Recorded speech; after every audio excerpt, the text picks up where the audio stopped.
Mga kaibigan, sa araw na ito, inyong maririnig ang kwento ng isang babaeng pilit nilalabanan ang mga hamon ng sariling kahinaan. Siya ay si Erica.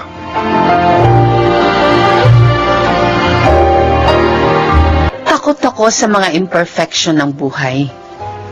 Hindi ganun kadali para sa akin na tanggapin ang katotohanan. Siguro nga, dahil sa masyadong mataas ang pagtingin ko sa aking sarili. Kung kaya, malaking hamon sa akin ang sasabihin ng mga tao sa paligid ko. Pero habang naghahangad ako ng isang perpektong buhay, lalo naman akong sinusubok ng tadhana. Erika, subukan natin kumonsulta sa isa pang fertility specialist. Baka sa pagkakataong yun, mabuntis ka na. Magkaanak na tayo. Kahit pa magpatingin pa tayo sa ilang libong espesyalista, hindi na talaga ako magdadalang tao, Francis. May damage yung fallopian tube ko, may tumubong tissue na kahit pa surgery, hindi masusolusyonan ang kondisyon ko. Makapangyarihan ng pananampalataya. Huwag tayong sumuko sa pagdarasal. Naniniwala akong ipagkakaloob ng Diyos ang ating hiniling sa tamang panahon. Huwag na nating lukohin ang ating mga sarili. Maliwanag ang mga resulta ng mga test na isinagawa sa akin ng mga doktor. Baog ako! Baog! Baog! Baog!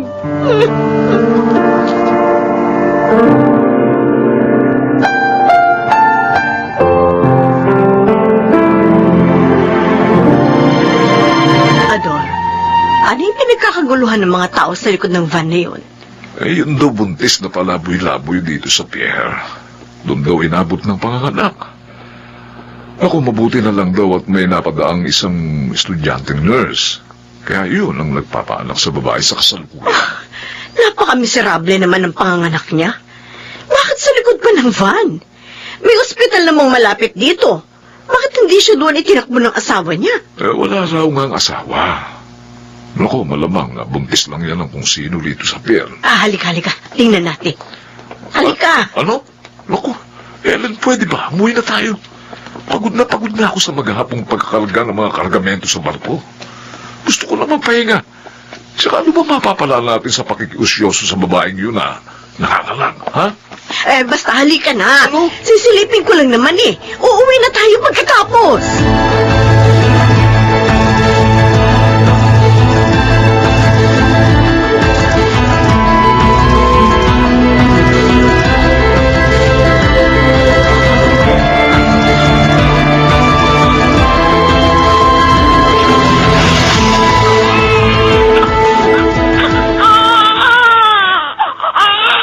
Kanino ka mong anak ang sanggol na karga-karga niyo, Chang? Doon nga sa babaeng palaboy sa pier na nanganak sa likod ng van. Abay, pagkasilang niya sa anak niya, ipinagbibili. Kung sino raw ang makapagbibigay sa kanya ng 5,000 piso, ibibigay niyang anak niya. Nagkataong kasasahod lamang ng tsuador mo. Kaya iniabot ko kaagad sa kanya yung 5,000 piso. Pero, ano pong gagawin niyo sa sanggol na yan? Binili ko talaga siya para sa iyo, Erica. Para sa inyo ni Francis. Binili niyo para sa amin ni Francis? Chang, naguguluhan ho ako sa mga sinasabi niyo. May kaibigan ako sa social welfare. Matutulungan niya tayo sa adoption papers. Siya na bahala sa lahat. Wala ka nang aalalahanin pa. Kaya kunin mo na ang sanggol na babaeng ito, Erica. Pero, Mula ngayon, ikaw na ang kanyang ina.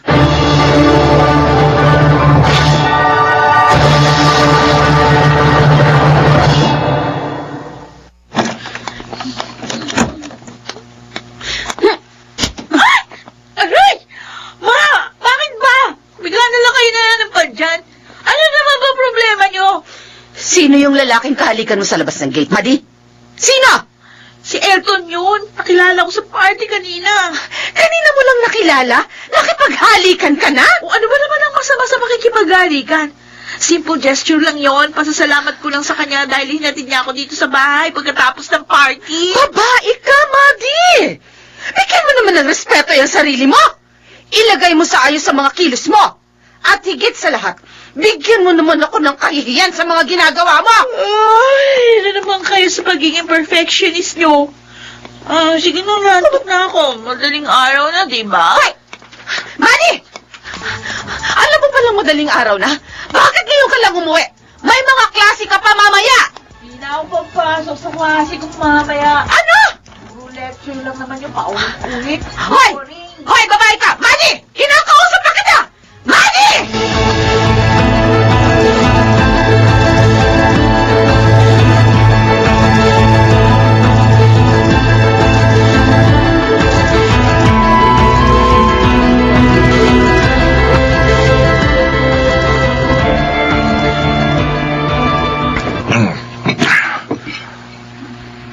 Alam mo bang kaninang madaling araw na papauwi ako parang namataan ko si Buddy na palakad-lakad sa may highway Aba, kung siya nga yun, bakit nasa kalsada pa ang batang yun sa 2 oras? Tiyak si Maddie nga yung nakita mo, Ador. Oy, pero bakit nga madaling araw na nasa labas pa siya? Ay, nako. Alam mo kung minsan, nagsisisi rin ako kung bakit binili ko pa ang batang yon sa kanyang ina. Nang mga panahong yon, ang naisip ko kasi, sina Erica at Francis. Kako ang sanggol na yon ang kukumpleto sa buhay nila mag-asawa. Pero pagkalipas ng 18 taon, parang ako pa ang nagbigay ng tinik sa kanilang dibdib. Ay, naku. Hindi ko na rin nakikita sa Pierre ang ina ni Maddie, Helen. Malamang sa ibang lugar na naman yun nagpapalaboy-laboy. Hindi kaya ang ugat ng pinagmulan ni Buddy ang dahilan kung bakit napakatigas ng kanyang ulo, Ador? Halimbawa nga, ang kanyang ina, na isang babaeng lansangan. Dugo niya si Maddie. Sa kanya nagmula. Uy, ano pa ba magagawa natin sa mga pangyayari? Siguro may tutulong na lang natin kina Erica at Francis. Dagdagan na lang natin ang ating mga panalangin para sa ikapapanuto ni Maddie. Ay, hari nawa, Ador. Hari nawang matutunan nga ng batang yon ang tamang landas na siya namang itinuturo sa kanya ng mag-asawa.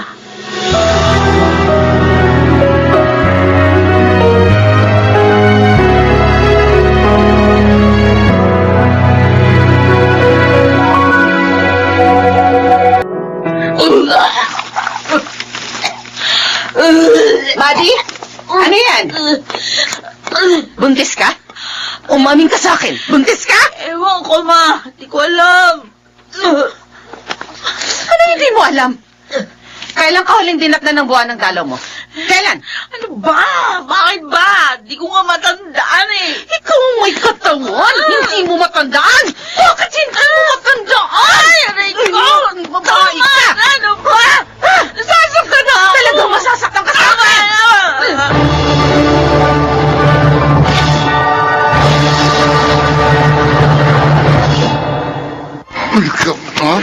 Sir, sandali. Hindi po ako nakabuntis kay Maddie. Ikaw ang alam naming naghahatid sa kanya sa bahay kapag minamadaling araw siya ng uwi. 2 beses lang po yun nangyari, sir. Saka, maniwala kayo sa akin hindi po kami nagkarelasyon ng anak niyo. Nang makita ko po kasi naglalaro siya sa mga lalaki, umiwas na po ako sa kanya. Pasaway din po ako, pero hindi po ako katulad ni Maddie na pakawala. Anong sinabi mo? Anong sinabi mo tungkol kay Maddie?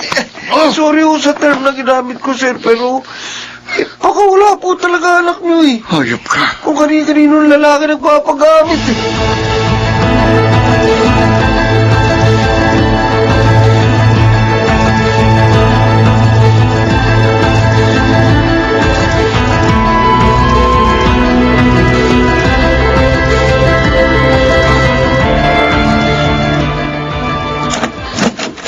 Buddy?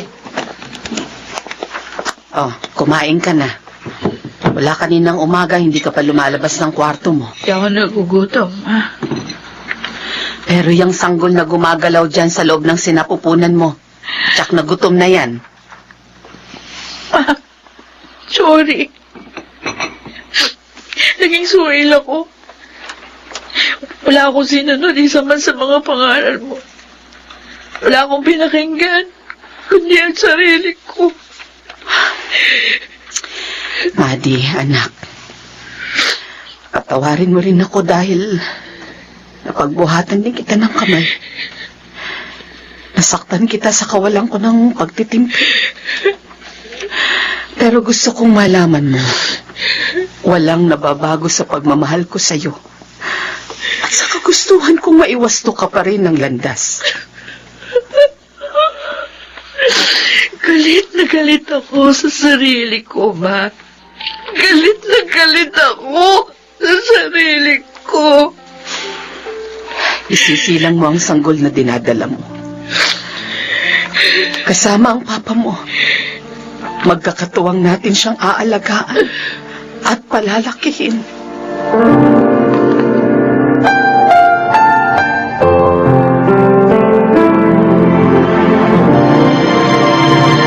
Umasam lang naman ako ng isang perpektong buhay rito sa mundo. Mula sa sarili ko hanggang sa mga taong nasa paligid ko. Hinihingan ko ng kapaliwanagan ng mga nangyayari.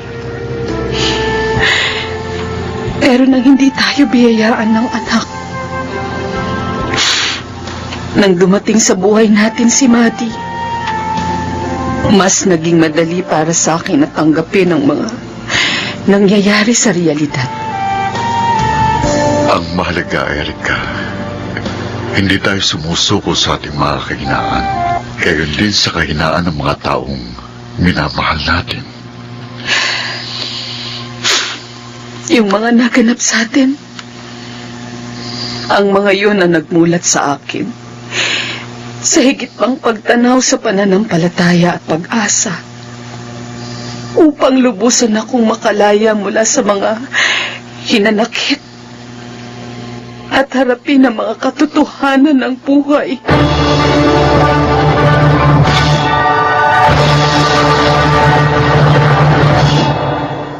Inaamin ko, sinubukan kong kontrolin ang mga sitwasyon sa buhay ko. Naging bulag ako sa mga totoong nagaganap sa aking paligid. Hanggang mamulat akong hindi na pala makatwiran ang mga inaasahan ko sa sarili ko at sa iba. Si Madi, alam kong ibinigay siya sa akin ng Diyos upang mapatunayan kong walang perpektong buhay dito sa mundo.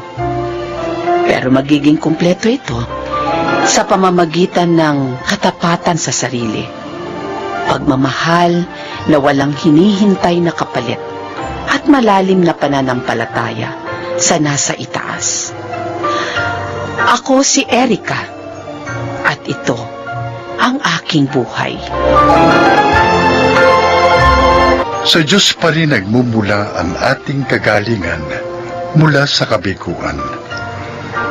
Tulad ng katotohanan, siya pa rin ang tumutugon sa ating kahilingang kapanatagan, tapang at gabay sa anumang hamon ng buhay.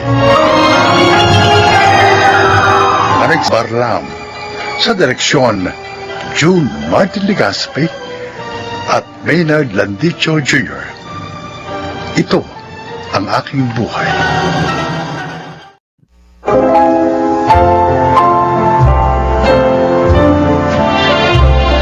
Magandang araw po mga giliw naming tagapakinig. Maririnig natin ang kwento ng isang babaeng matapang na hinarap ang mga pagsubok sa kanyang buhay sa kabila ng mga pag-alipustang naranasan niya mula sa ibang tao. Siya ay si Margie. Unang boyfriend ko si Dexter, at ika nga nila, head over heels ako sa kanya. Hanggang sa puntong halos halikan ko na ang kanyang mga paa. May paramdam ko lang na mahal ko siya. Ngunit ang paang nais kong halikan ay ang parehong paang umapak sa akin upang malugmok sa klase ng buhay na akala ko'y hindi ko na matatakasan.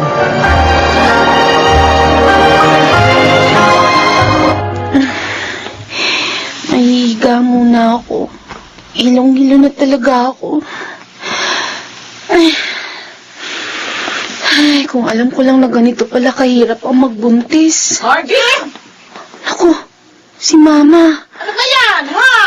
Tanghali na eh. Nakahilata ka pa dyan. Bakit ano ka nung sa sarili mo, Donya? Ma, kasi nahihilo po ako Naku, eh. ang dami-daming huhugas ang mga pinagkainan sa kusina. Hindi mo man lang mahugasan. Yung maruruming damit ng anak ko, ilang araw na nakatambak. Hindi mo man lang maisalang sa washing machine. Aba, ipinansesa ka ba rito? Ha? Ma, Ano kasi tayo? Tumayo ka dyan. nahihilo nga po ako. Sinungaling ka. Ang sabihin mo, tamad ka. Ay, ewan ko ba doon sa anak kong yon kung bakit sa dinami-dami ng babae na pwedeng buntisin eh, ikaw pa yung napili? Tamad, walang alam sa mga gawain sa bahay. Baka kung kayo lang ni Dexter, mamatay sa gutom ang anak ko sa'yo. Wala kang kwenta.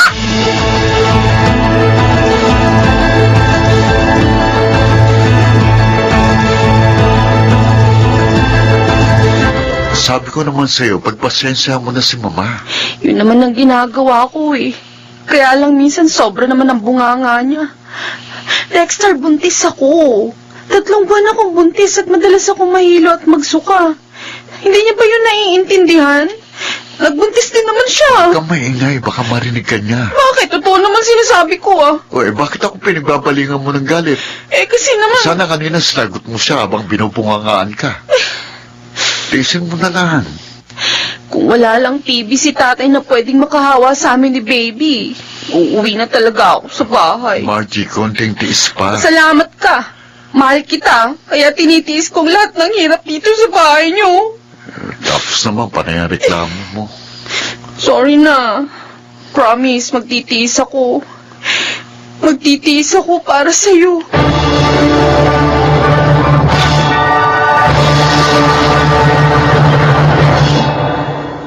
Ay, naku. Mabuti naman at napasyal ka rito, Zarina. O ano, kumusta ka na? Okay naman po. Dati lang po, maganda pa rin. Ay, oo nga, ano. Pansin ko nga yan.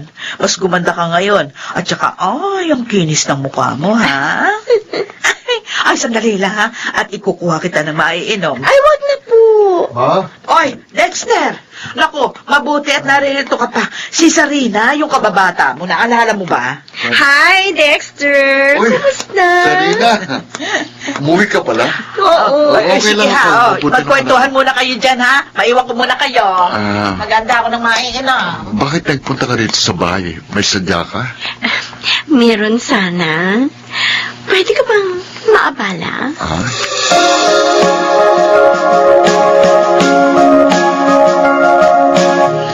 Ilang araw mo nang ipinagdadrive yung babaeng yun. Tapos madalas hindi ka nakakauwi kong gabi. Saan ba kayo nagpupunta? Kasi hindi pa siya marunong mag-drive, kaya ako na muna ang pinagmamaneho niya. Mabuti na ito, may kita pa. Ang tanong ko, saan kayo nagpupunta? Ha? Paano kapag hindi ka umuwi? Saan ka natutulog? Sa ano? Sa sasakyan. Talaga?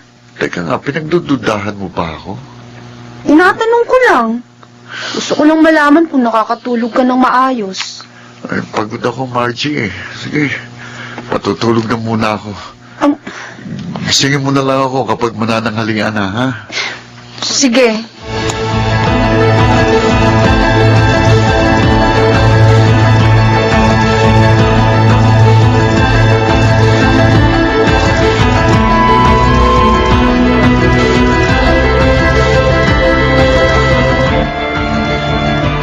Pasensya na po kayo.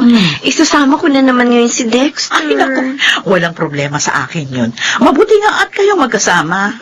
Hindi po kaya magselos ang asawa niya? Ay, wala siyang asawa.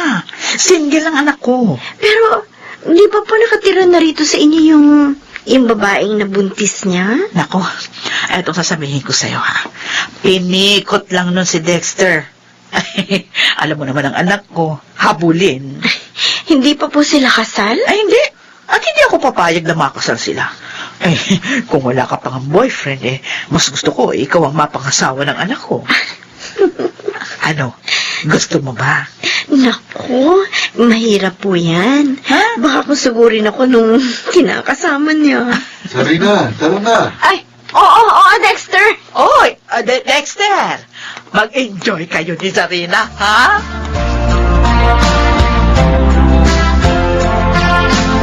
Ano? Anong sinabi mo, Margie? Ang sabi ko po, sumusobra na kayo. Hoy! Huwag mo ako magtataasan ng boses, maldita, ha? Dinig na dinig ko kayo kanina habang inirereto niyong anak niyo sa babaeng yun. At ano po yung sinasabi niyong pinikot ko si Dexter? O, bakit? Totoo naman yun, hindi ba? Nuno kayo ng kasinungalingan. Ba't mo lang yung tuhali ka nga rin? Alam mo ba, dahil butis ka, urungan kita, ha? Aray ko! Aray ko! Aray, Ang aray, tiyan ko! Huwag mo akong kakalabanin dahil hindi mo kilala! Hindi mo kilala ang kinakalaban mo!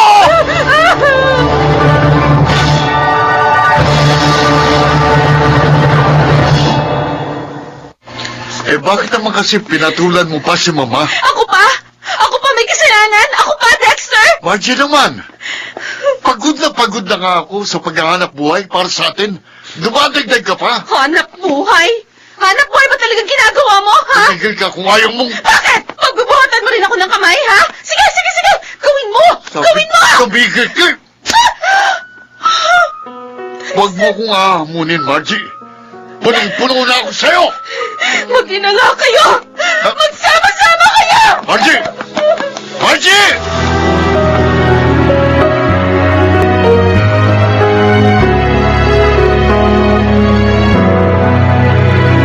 O anong plano mo ngayon? Kuya, Yan na nga ba sinasabi ko sa'yo eh. Kung hindi ka naging mapusok, eh di sana wala ka sa sitwasyong yan. oo na. Kasalanan ko na. Dito ka na lang muna sa bahay, hanggat hindi ka pa nakakapanganak. Mamaya niyan, malagay pa sa alanganin ng buhay nitong batang dinadala mo. Kapag nanatili ka sa bahay na yun. Kuya, hindi na ako babalik doon kahit kailan. Sigurado ka. Baka mamaya, pag sinuyo-suyo ka ng lalaking yun, sumama ka na naman. Hindi na. Tama na to. Kaya ko namang mabuhay kahit wala siya.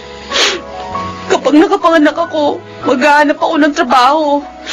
Papakita ko sa kanilang kaya kong tumayo sa sarili kong mga paa. Di naman ako karapat-dapat tratuhin na parang basura. Babae ako. Tao ako. Kung hindi nila ako kayang tratuhin ng maayos, ano pang dahilan ng pagtitiis ko?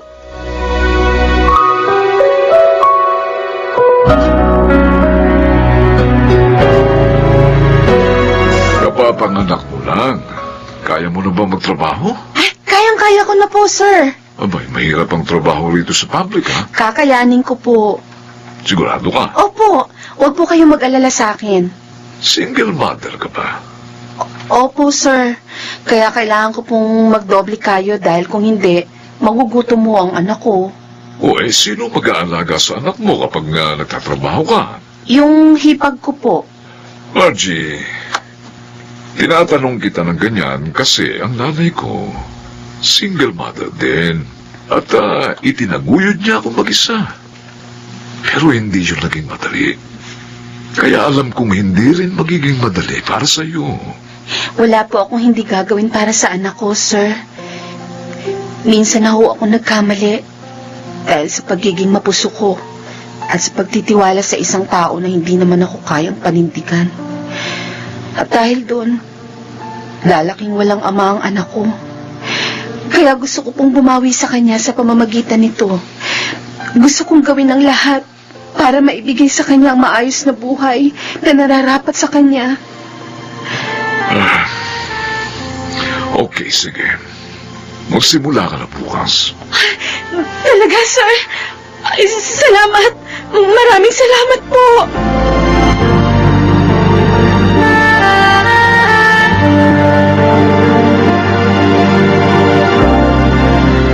Oh, may bisita ka. Sinong... Maiwan ko muna kayo. Anong ginagawa mo rito? Margie, Bakit? si Mama, Bakit ang nangyari sa mama mo? sabi ng doktor, may daning ng buhay niya. Eh, ano ngayon? Margie, 5 taon na mula nang umalis ka sa bahay. Wala nang magkahiwalay tayo. Baka pwedeng patawarin mo na si Mama. Sabi ng mga tiyahin ko, maaaring nakakadagdag pa sa paghihirap niya ngayon ang galit na nararamdaman mo sa kanya. Kaya sana mapatawad mo na si Mama. 5 taon na ang nakalilipas. Pero kung magsalita ka, parang palagi akong may utang sa inyo. Parang palaging ako ang may kasalanan. For your information, napatawad ko na matagal na ang mama mo. Pati ikaw. At kahit ni minsan, hindi kayo humingi ng tawad sa mga ginawa niyo sa akin. Baka naman pwedeng bisitahin mo siya para gumaan ang pakiramdam niya. Naaawa na ako sa kalagayan ng Mama. Hoy, Dexter! Ang kapal naman ng mukha mo.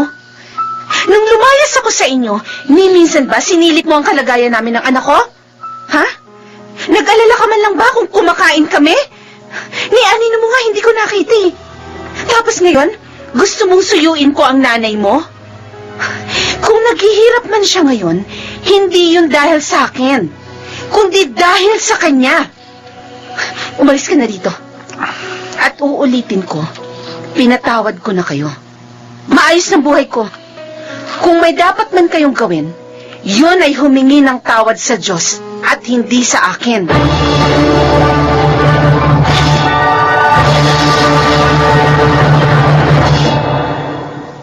Mula ng araw na yon, wala na akong balita kay Dexter.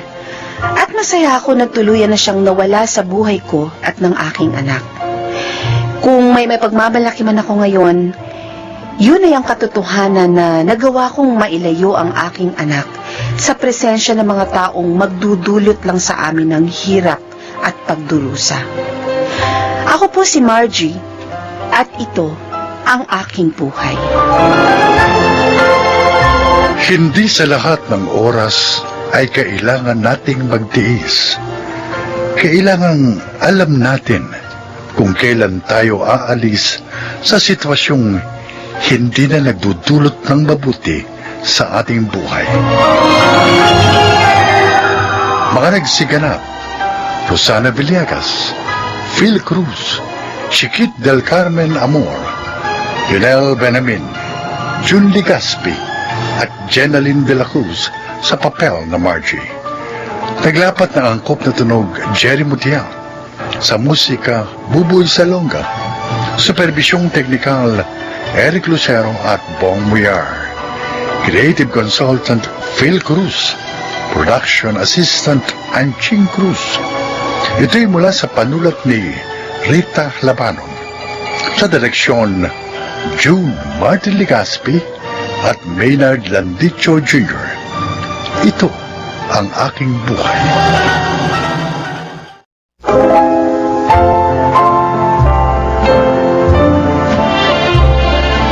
Magandang araw po mga kaibigan. Maririnig natin ang kwento ng isang dalagang nabuhay sa anino ng ibang tao at kung paano niya sinubukang baguhin ang kanyang kapalaran. Siya ay si Juliet.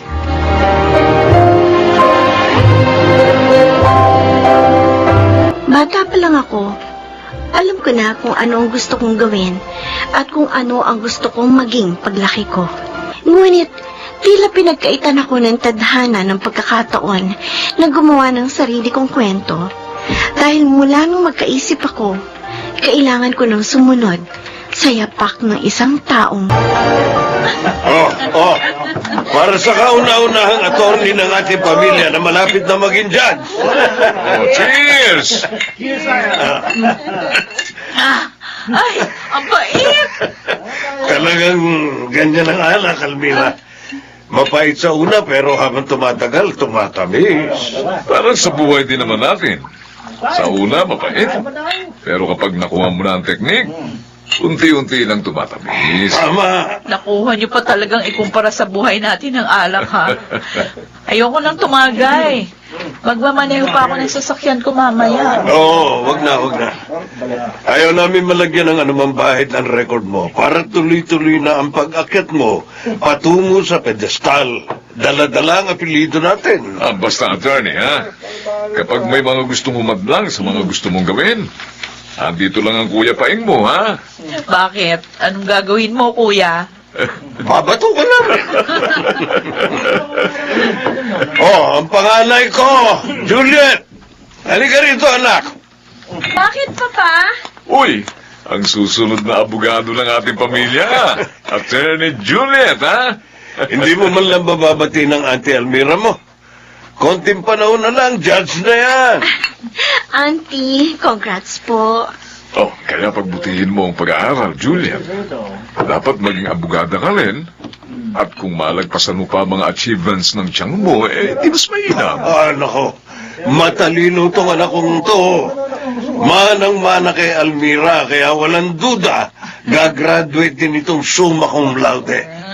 Ilang taon pa, may attorney na rin ako. Hindi ba, Juliet? Lasing na kayo, Pa. Pagpasensyahan mo na sila, Juliet. Papasok na po ako sa kwarto. May gagawin pa po ako. Excuse me. Pero mukhang hindi ganong pala imik itong pamangkin kong ito, ha, kuya? Eh, ganyan talaga yan. Pero magaling yan. Mabait at masunurin. Kung anong sabihin namin ng mama niya, sinusunod niya ng walang pag-aalinlangan.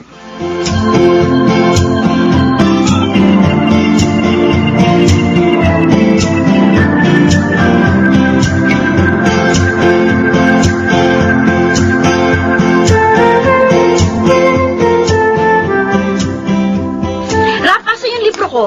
Hiniram mo yung kahapon, ah. Andyan lang yun. Asan nga? Kanina ko pa hinahanap yun. Eh, bakit ka nagtataas ng mouse Ikaw naman kasi nangihiram ka lang pero di ka marunong magsoli na maayos. Ma, si ate o, nananakit. Magsusumbong ka Aray pa, ko. ha? Asan na kasi? Hanapin mo, ibalik mo sa akin. Oo na. Hoy, hoy, Nilagay ko lang dyan sa mesa mo eh. So wala nga eh, hanapin mo. Oo na nga eh. Hoy, tama na yan. Ano yan? Kakainis to. Ano, wala na bang ilalakas yung mga boses nyo, ha? Baka gusto nyong marinig ng kabilang barangay. Yung mga boses nyong kagaganda. Eh, si ate Hmm. kasi ma eh. Ako na naman ang pinagbabalingan ng galit siya sa mundo. Juliet, ano na naman bang problema mo? Andiyan kasi si ate Almira eh.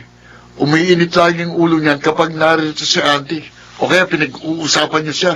Kung ano-ano yun yung sinasabi mo eh. Pwede ba hanapin mo na yung libro? Oo na Juliet? nga eh. Kapag hindi mo hinahanap yung madda ka sa akin!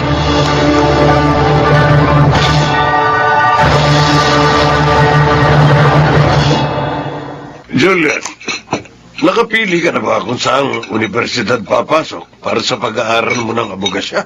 Mamaya na natin yung pag-usapan.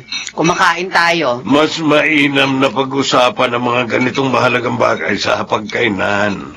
Eh, Juliet, tinatanong kita, Ate, bakit nga ng ulam? Ang lapit-lapit, hindi mo kayang abutin? Iabot mo na. Juliet, tinatanong kita, Hindi pa po. o bakit hindi pa? Mamili ka na para makahanap na tayo ng dormitoryong malapit doon. Saka na po. Magsasabi na lang ako. Kinausap ko ng Auntie Almira mo. Sabi ko ipadala niya rito yung mga libro niya para kapag wala kang gawa, nakapagbabasa ka na. O di pagpasok mo, familiar ka na sa mga... Excuse me, Yan tapos na po akong kumain. Bah, Juliet, kinakausap pa kita. hayaan mo na. Juliet! Hayaan mo ng anak mo. Ano nga yan?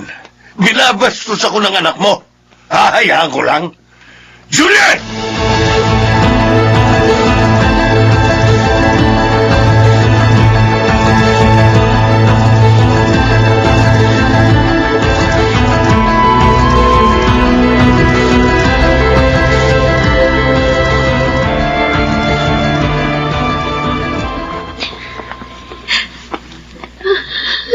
Juliet,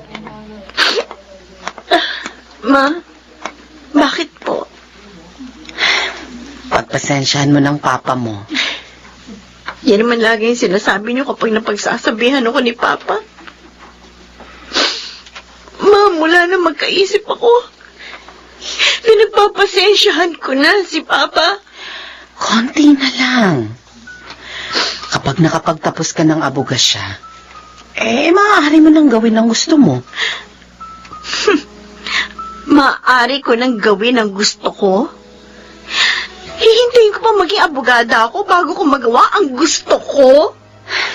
Wala tayong magagawa. Kailangan nating sundin ang kagustuhan ng papa mo. Ma, Ma, kailan ba darating ang panahon? Ipaglalaban mo naman ako. Kailan darating ang panahon na ipaglalaban mo ako kay Papa? Noon pa, alam mo, ayoko maging abogado kagaya ni Auntie. Asawa lang ako. Kailangan ko magpasakop sa papa mo. Ano pa nga bang aasahan ko sa inyo?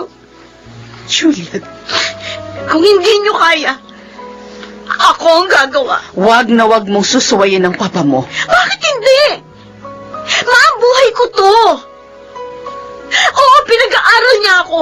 Pero hindi ibig sabihin nun, may karapatan na siyang diktahan ako. May sarili rin akong pangarap. At yun ang aabutin ko. Tapos na ang pagiging sunod-sunuran ko kay Papa.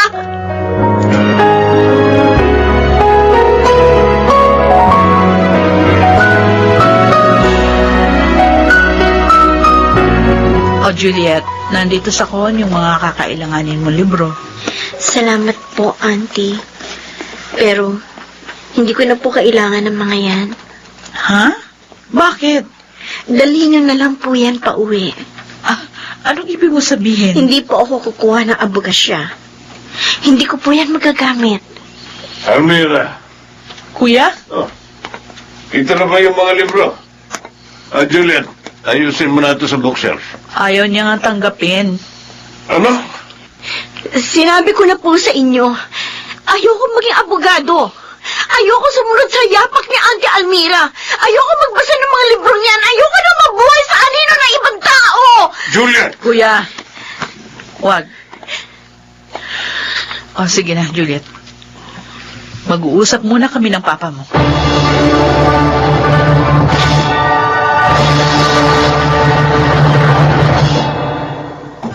Juliet?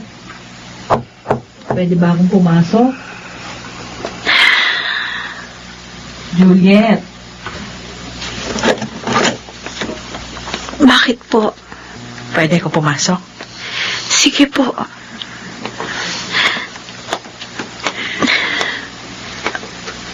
Sabi mo sa akin ang totoo. Talaga bang ayaw mo? Ay, Juliet. Gumaya ka sa Auntie Almira mo.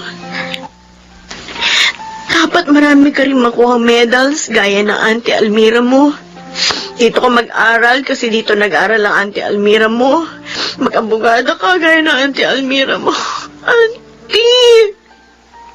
Mula noon, ikaw na ang bukang bibig ng pamilyang ito.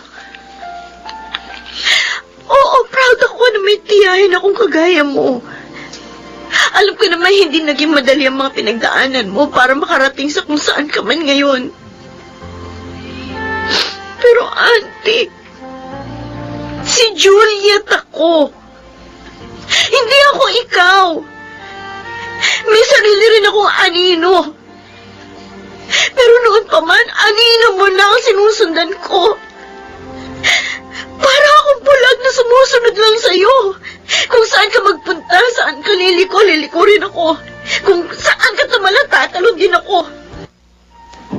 May sarili rin naman akong buhay. May sarili rin akong pangarap. Wala ba akong karapatang gumawa ng sarili kong kwento? Ay, sorry, Juliet.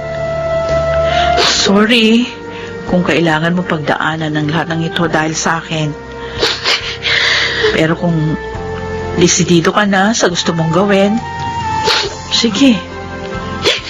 Susuportahan kita. Susuportahan ka namin ng mama mo. Hindi mali na maramdaman mo yan. Hindi mali na masaktan ka. Hindi ko man alam ang eksaktong bigat ng pinapasan mo ngayon, pero alam kong nahihirapan ka na sundin ng papa mo. Huwag ka mag-alala. Narito kami ng mama mo. Kasama mo kami.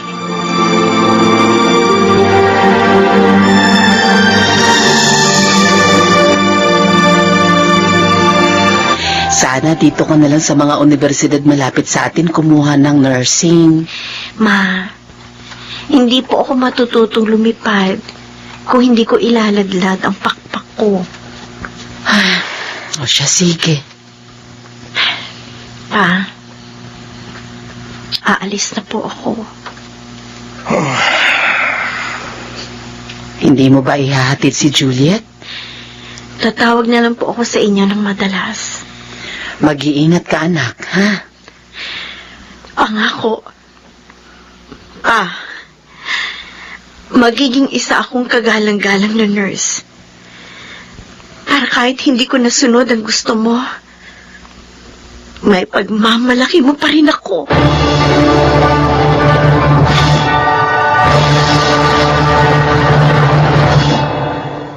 Makalipas ang 4 na taon, bumalik ako sa bahay bilang isang registered nurse.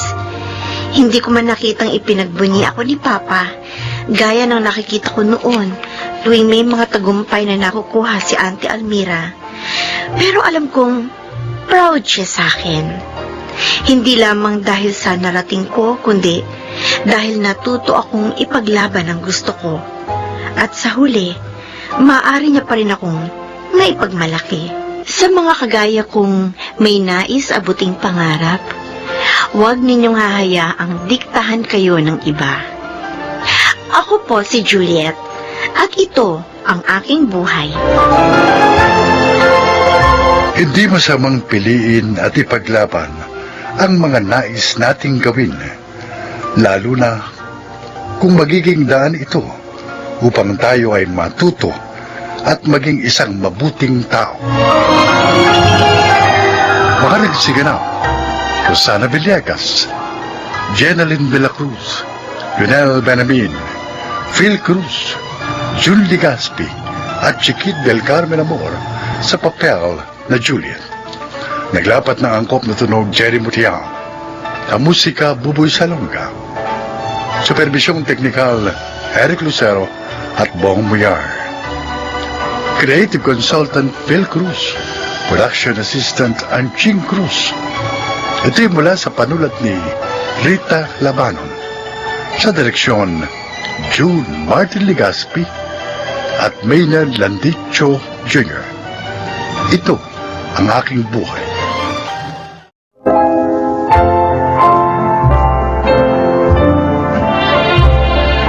Magandang araw po mga kaibigan. Maririnig natin ang kwento ng isang padre de pamilyang katulad ng karamihan ay maraming isinakripisyo. Maitaguyod lamang ang kanyang pamilya. Siya ay si Fidel. Maaga akong nag-asawa, kaya hindi na ako nakapagtapos ng aking pag-aaral.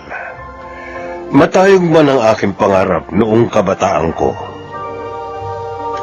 Ngunit nang nagkaroon na ako ng mga anak, mas pinili kong mangarap na lamang para sa kanila at hindi na para sa aking sarili.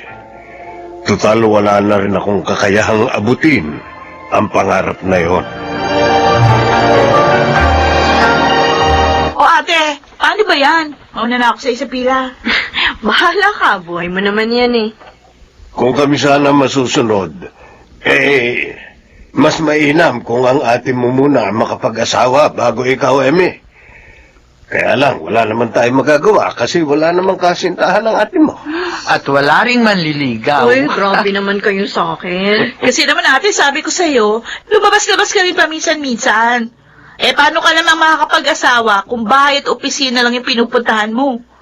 Sa opisina nyo, palay naman may asawa yung mga lalaki doon.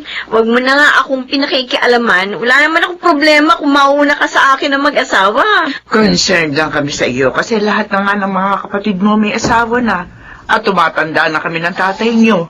Ayaw namin na dumating ang araw na mawawala na kami sa mundo tapos may maiiwan sa inyo na mag-isa.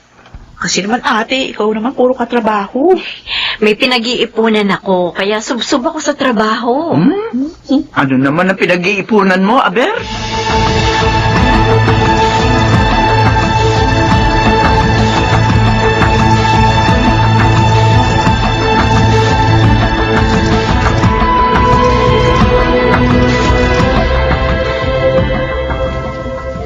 Para saan ito, Odessa? Para po sa inyo, Itay. Ay, napakalaking halaga naman ito. Bakit? Aanin ko ba ito? Magtapos po kayo sa pag-aaral. Ano? Sa edad kong ito? 50 anyos na ako. Bakit ho? May age limit po ba ang pag-aaral? Ayoko. Gamitin na lang natin to sa pagpapatayo ng negosyo o kung ano man ang mas mapapakinabangan natin. Huwag mo na akong pag-aksayahan pa ng pera. Tay, kung para sa negosyo, may pera ako para dyan. Ito ho, para sa'yo talaga ito. Anak, Tignan nyo nga itong dingding natin. Punong-puno ng diploma at mga certificates naming tatlo ni na Kuya Pom. Si Nanay may diploma rin. Tay, ikaw lang ang wala. sapat na sa aking may mga nakasabit kayong diploma dyan. Masaya na ako. Hindi ko na kailangan maghangad ng bagay na hindi naman para sa akin. Hindi lang ito para sa diploma. Alam ko may pangarap kayo noong kabataan ninyo. Kaya lang mas pinili ninyo magtrabaho kaysa magtapos. Dahil naririto na kami magkakapatid. Kailangan nyo kami buhayin. Ngayon, nakaya na namin ang mga sarili namin. Panahon na para pagtuunan mo naman ang pansin ang sarili mo, Tay. Matanda na ako. Pagtatawanan lang ako sa eskwelahan. Hindi. Paano kayo pagtatawanan? Kaibigan ko ang mga guro sa e-enrollan yung eskwelahan. Pero, Tay, pakiusap. Kahit man lang para sa amin.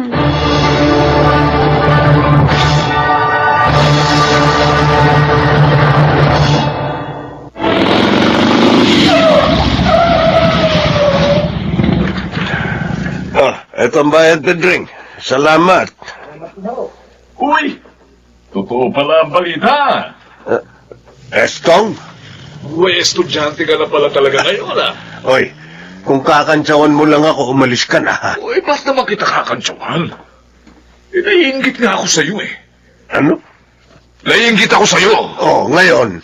Uy, mabuti pa ang mga anak mo. Naalala kang papagtapusin ang pag-aaral.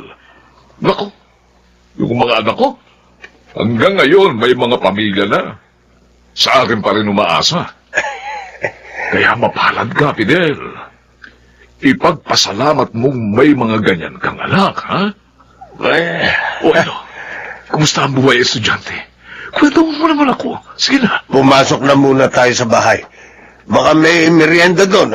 Samahan mo na ako magmerienda. Sige. Gusto ko yan.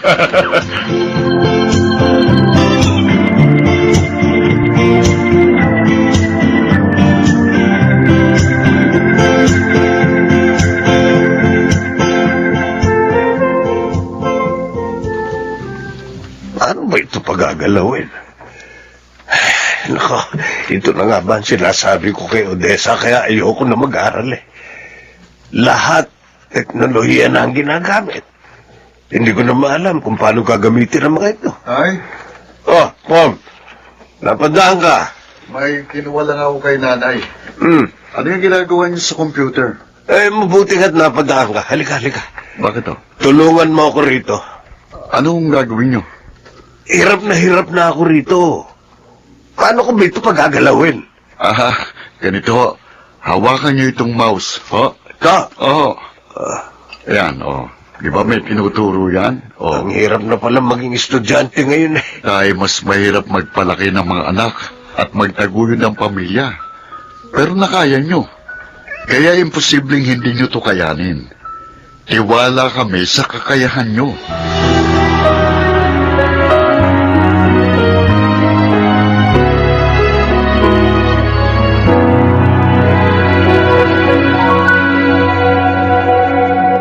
Wow, hi, Tay.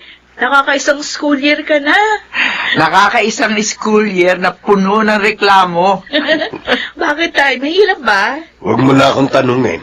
Ay, ikaw, kumusta ang preparasyon mo sa kasal? Maayos naman po, Nay. Patapos na sa awa ng Diyos. Mas pag-igihin mo ang pagsisikap, Emmy. Lalo na't magkakaroon ka na rin ng sarili mong pamilya. Oo, alam ko yan. Nakita ko sa inyo ni Inay kung paano itaguyod yung pamilya. Kaya sisikapin kong mag-iisang mabuting may bahay. Puno ng sakripisyo ang buhay may asawa, Emmy. O yan, tingnan mo ang tatay mo. Alam ko po yun. Pero wala nang masasaya pa sa pakiramdam ng isang ama na makitang napalaki niya na maayos ang kanyang mga anak. Yun ang pinakamagandang parangal na natatanggap ng isang magulang.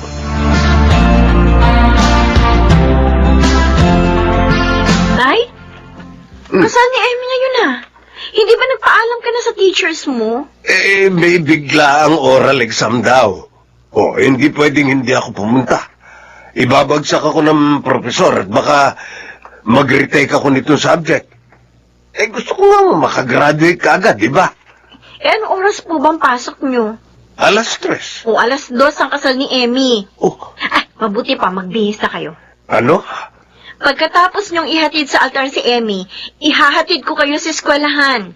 Baka hindi tayo Kaya makahabol. yan, Tay. Hindi pwedeng hindi nyo ihatid sa altar si Emmy. Tiyak na magtatampo yun. Magtiwala kayo sa akin. Ako ang bahala.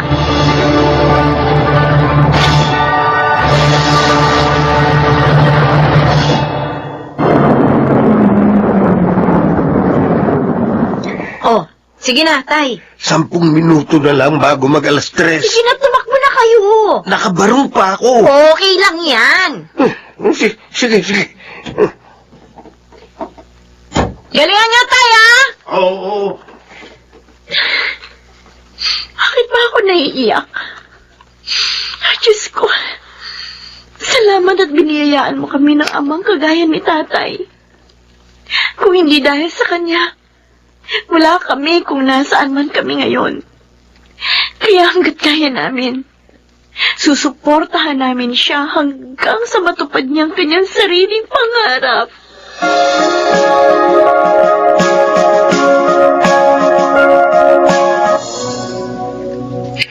Parang kailan lang.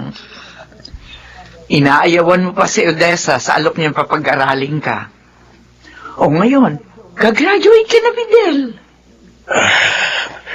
Parang hindi pa rin ako makapaniwala hanggang ngayon. Pagkatapos nito, matutupad na ang pangarap mong maging isang degree holder. Napakasimple lang naman talaga ng pangarap ko. Pero isinakripisyo mo para sa mga anak natin. Pinagtapos mo kung mag-aral nang maipanganak ko ang panganay natin si Pom. Pero ikaw mas pinili mo maghanap buhay para sa pamilya. Dati, naiinggit ako sa mga kaklase ko noon. Dahil halos lahat sila may narating na sa buhay. Samantalang ako, kung saan-saan nagtatrabaho para lang mabuhay kayo. Pero nang nakikita ko ang mga bata at ang mga nakukuha nilang award sa eskwelahan, nagiging proud ako sa sarili ko. Masayang masaya ako na may mga anak akong may pagmamalaki. At hindi na sayang ang lahat ng mga sakripisyo natin.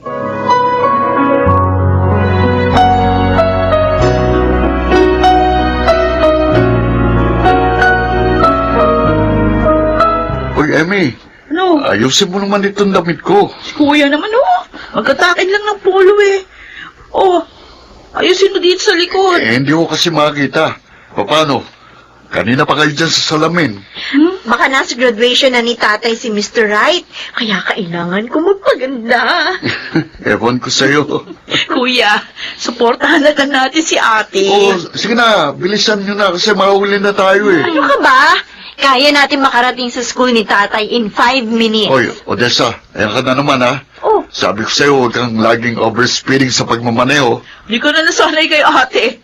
Kung hindi siguro yan naging empleyado sa bangko, baka car racer yan. O kaya sana, bilis-bilisan mo na rin maghanap ng mapapangasawa. Tama!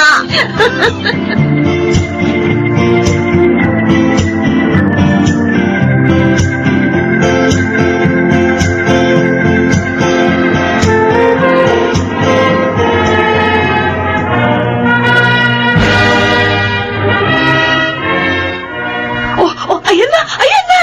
Aakyat na si tatay! Ayan na, ate, yung camera! Uy! Bakit ka umiiyak? Kailangan picture na si tatay. Ako na kukuha. Oo, ate naman eh. Kakaiyak pala to. Oo, tama na yung iyak mo. O, tingnan mo, nag-smear na yung mascara mo. Puro itim na yung paligid ng mata mo. Ha? Para ka ng panda. Nakakaya. Ano? O, paano ka makakapag-asawa? Kung ganyan yung tsura mo.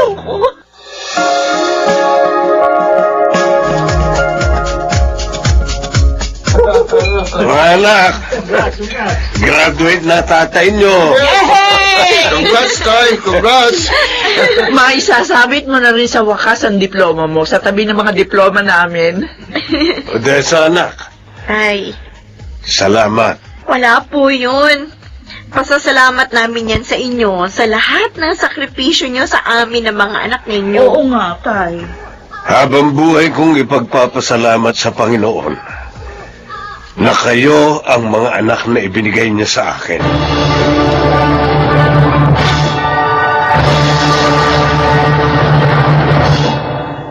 Para sa iba, isa lamang papel ang diploma. Pero para sa akin, ito'y isang parangal na hindi kailanman matutumbasan ng kahit anong salapi o anumang material na bagay. Ang aking diploma ay patunay na ni minsan hindi ako nagkamaling pinili kong maging isang padre de pamilya. Ako si Fidel. Ito ang aking buhay. Bagamat minsan matagal, subalit lahat ng sakripisyo natin ay may kapalit na biyaya mula sa may kapal. Mga nagsiganap, Chiquit del Carmen Amor, Rosana Villegas, June Ligaspi, Phil Cruz, Susan Robles, at Lionel Benamin sa papel na Fidel.